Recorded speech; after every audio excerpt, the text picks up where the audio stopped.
નમસ્કાર, જય હિન્દ, વંદે માતરમ મિત્રો. સ્વાગત છે આપ સૌનું ગુજરાત ટુડે ન્યૂઝમાં. ચાલો નજર કરીએ ગુજરાતના તમામ 34 જિલ્લાઓની નાની મોટી ખબરોએ. પરંતુ તે પહેલા તમે આ વિડિયો કયા જિલ્લો અથવા ગામ શહેર મહોલ્લેથી જોઈ રહ્યા છો અમને કોમેન્ટ કરીને જરૂર જણાવજો, જેથી અમે તમારા ગામ શહેર મહોલ્લાની ખબર તમને સૌથી પહેલા પહોંચાડી શકીએ. ખબરની શરૂઆત કરતા પહેલા એક વિનંતી છે કે તમે આ વિડિયોને લાઇક કરી દેજો, કારણ કે જ્યારે તમે વિડિયો લાઇક કરો છો ત્યારે જ યુટ્યુબ અન્ય લોકોને આ વિડિયો બતાવે છે. તેથી અમારા માટે તમારો એક લાઇક ખૂબ જ મહત્વનો છે.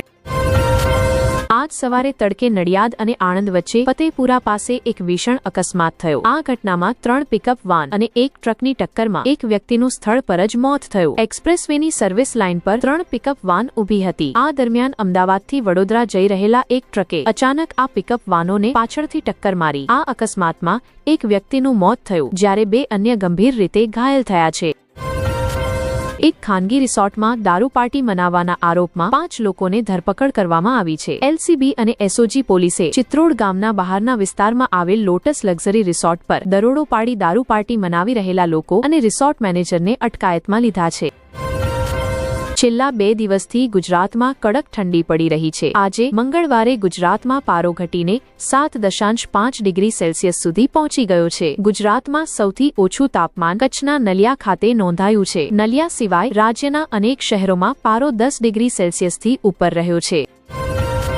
અમેરિકા અને વેનેઝુએલા વચ્ચે વધતા તણાવથી કાચા તેલની કિંમતો પર અસરની ચિંતા છે. વેનેઝુએલા પાસે દુનિયાનું સૌથી મોટું તેલ ભંડાર છે, પરંતુ અમેરિકી પ્રતિબંધોએ તેના નિકાસને અસર પહોંચાડી છે. જો કે ભારતનું વેનેઝુએલાથી તેલ આયાત 2023-24માં વધીને અંદાજે $1 અબજ થયો છે અને ડિસેમ્બર 2023માં ભારત સૌથી મોટો ખરીદદાર પણ બન્યું હતું. આ સ્થિતિ વૈશ્વિક તેલ બજાર અને ભારત માટે મહત્વપૂર્ણ છે. ઇઝરાયેલી વાયુસેનાએ લેબનાનમાં હવાઈ હુમલા કર્યાનો દાવો કર્યો છે. ઇઝરાયેલી સેનાનું કહેવું છે કે તેના લડાકુ વિમાનોએ લેબનાનમાં હિઝબુલ્લાહ અને હમાસના ઠેકાણાઓને નિશાન બનાવ્યા છે. ગાંધીનગરમાં ટાઇફોઇડના વધતા કેસોને ધ્યાનમાં રાખીને મહાનગરપાલિકાએ પાણીપુરી અને કોલ્ડ ડ્રિંક્સ વેચતા 100થી વધુ ટ્રકોને તાત્કાલિક અસરથી રોકી દીધા છે. ગાંધીનગર શહેરમાં વધતા જલજનિત રોગો, ખાસ કરીને ટાઇફોઇડના કેસોને ધ્યાનમાં રાખીને મહાનગરપાલિકાએ જાહેર આરોગ્યના હિતમાં કડક કાર્યવાહી કરી છે. મહાનગરપાલિકાની એસ્ટેટ શાખા અને ખાદ્ય સુરક્ષા વિભાગે સંયુક્ત રીતે મોટું અભિયાન ચલાવ્યું અને શહેરના વિવિધ વિસ્તારોમાં ખુલ્લામાં ખોરાક વેચતા ટ્રકોમાં રહેલી ખાદ્ય પદાર્થોની બગડેલી વસ્તુઓનો નાશ કર્યો.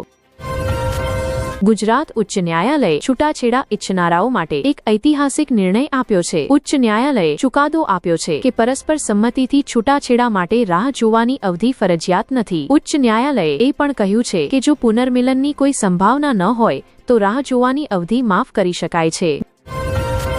ગુજરાત સરકારે ભ્રષ્ટાચારના કેસમાં ફસાયેલા સુરેન્દ્રનગરના પૂર્વ જિલ્લા કલેક્ટર રાજેન્દ્ર પટેલને સસ્પેન્ડ કરી દીધા છે. પ્રવર્તન નિર્દેશાલય દ્વારા તેમની ધરપકડ કરી રિમાન્ડ પર લેવામાં આવ્યા બાદ 1 દિવસમાં જ ગુજરાત સરકારે રાજેન્દ્ર પટેલને નિલંબિત કર્યા છે. દિલ્હીમાં 6 જાન્યુઆરીના રોજ 10 ગ્રામ સોનાની કિંમતોમાં ફરી વધારો થયો છે. આજે દિલ્હીમાં 24 કેરેટ સોનાની કિંમત ₹1,38,380 છે, જ્યારે 22 કેરેટ સોનાની કિંમત ₹1,26,860 છે. પ્રશાસને જિલ્લામાં ઘટતી મહિલા જન્મદરને સુધારવાની જવાબદારી સરપંચોને સોંપી દીધી છે. હવે ગ્રામ સરપંચ પુત્ર પ્રેમ રાખતી માતાઓ અને સાસુઓને સમજાવશે. પ્રશાસને આ પગલું તેથી લીધું છે કારણ કે જિલ્લાના 10 ગામોમાં મહિલા જન્મદર 800થી ઓછો છે. હરદેસન, પિલુદ્રા અને કડા સહિત અનેક ગામોમાં વિશેષ અભિયાન ચલાવવામાં આવશે. પંચાયતો દીકરીના જન્મને પ્રોત્સાહન આપતા સૂત્રો દિવાલો પર લખાવશે. ગુજરાતમાં દારૂબંધી હોવા છતાં જામનગર જિલ્લાના કલાવડ કસ્બામાં ખુલ્લેઆમ દારૂ વેચાતો હોવાની ઘટનાઓ બાદ વ્યવસ્થા પર ગંભીર પ્રશ્નો ઊભા થયા છે. કલાવડના મીઠીવાડી વિસ્તારમાં દારૂ બેરોકટોક વેચાઈ રહ્યો છે. ચોંકાવનારી વાત એ છે કે આ ગેરકાયદેસર પ્રવૃત્તિ કલાવડ ટાઉન પોલીસ સ્ટેશનથી માત્ર 500 મીટરની અંતરે ચાલી રહી છે. રાજ્યમાં હવામાનમાં ફરીથી ફેરફાર આવી શકે છે. સૌરાષ્ટ્રના જિલ્લાઓમાં હવામાનમાં બદલાવ જોવા મળી શકે છે. દક્ષિણ ગુજરાતના જિલ્લાઓમાં વાદળછાયું રહેશે. રાજ્યમાં 13 જાન્યુઆરીથી વરસાદની શક્યતા છે. સોનાની વધતી કિંમતો છતાં અંબાજી તીર્થ સ્થળે સોનાનું દાન સતત ચાલુ છે. રાજકોટના એક શ્રદ્ધાળુએ મંદિર ટ્રસ્ટને 263 ગ્રામ સોનાનો હાર દાન કર્યો છે. પોતાનું નામ ગુપ્ત રાખતા શ્રદ્ધાળુએ માં અંબાને 33.13 લાખ રૂપિયાની કિંમતનો સોનાનો હાર અર્પણ કર્યો છે. મંદિર નિરીક્ષકે હાર સ્વીકારી લીધો છે. નોંધનીય છે કે અગાઉ પણ મંદિર ટ્રસ્ટને 43.51 લાખ રૂપિયાની કિંમતનો સોનાનો મુકુટ દાનમાં મળ્યો હતો. બાંગ્લાદેશમાં હિન્દુઓ પર અત્યાચાર ચાલુ છે, જ્યાં છેલ્લા 18 દિવસોમાં 6 હિન્દુઓની નિર્મમ હત્યા કરવામાં આવી છે. તેમાં દીપુ ચંદ્રદાસ, અમૃત મંડલ, બજ ઇન્દ્ર બિસ્વાસ, ખોખનદાસ, રાણા પ્રત્યાપ બૈરાગી અને શરદ ચક્રવર્તી મણીનો સમાવેશ થાય છે. સોશિયલ મીડિયામાં ભયાનક વિડીયો સામે આવી રહ્યા છે, પરંતુ યુનુસ સરકારની નિષ્ક્રિયતા પર પ્રશ્નો ઊભા થઈ રહ્યા છે. હૈદરાબાદમાં 23 વર્ષીય દલિત હાઉસ સર્જને જાતિના નામે લગ્નનો વાયદો તૂટવાથી આહત થઈ આત્મહત્યા કરી લીધી છે. સિદ્ધિપેટ મેડિકલ કોલેજમાં ઇન્ટર્નશીપ કરી રહેલી આ યુવા ડોક્ટરે હોસ્ટેલમાં પોતાને ઝેરનું ઇન્જેક્શન આપ્યું હતું. સારવાર દરમિયાન તેનું મોત થયું. પોલીસે આરોપી સિનિયર ડોક્ટરની ધરપકડ કરી છે, જેણે જાતિનો હવાલો આપી લગ્નથી ઇનકાર કર્યો હતો. રાજકોટ ગ્રામીણ ગુનાહિત શાખાએ ચડ્ડી બનિયાન ગેંગનો પર્દાફાશ કર્યો છે. આરોપીઓએ પડધારી તાલુકાની એક ફેક્ટરીમાંથી ચોરી કરી હતી. દાહોદની ચડ્ડી બનિયાન ગેંગ રાજકોટમાં ચોરીની ઘટનાઓને અંજામ આપતી હતી. તેઓ ફેક્ટરીઓ, દુકાનો અને કારખાનાઓમાં ધાડ પાડી ચોરી કરતા હતા. પોલીસે તપાસ બાદ 3 કેસો ઉકેલી નાખ્યા છે. પોલીસે 2 આરોપીઓને ધરપકડ કરી છે, જ્યારે 6 અન્ય ફરાર છે. ભાવનગરમાં બગદાણા ખાતે નોકર પર થયેલા હુમલાની ઘટનાથી સમગ્ર રાજ્યમાં ઊંડો પ્રભાવ પડ્યો છે.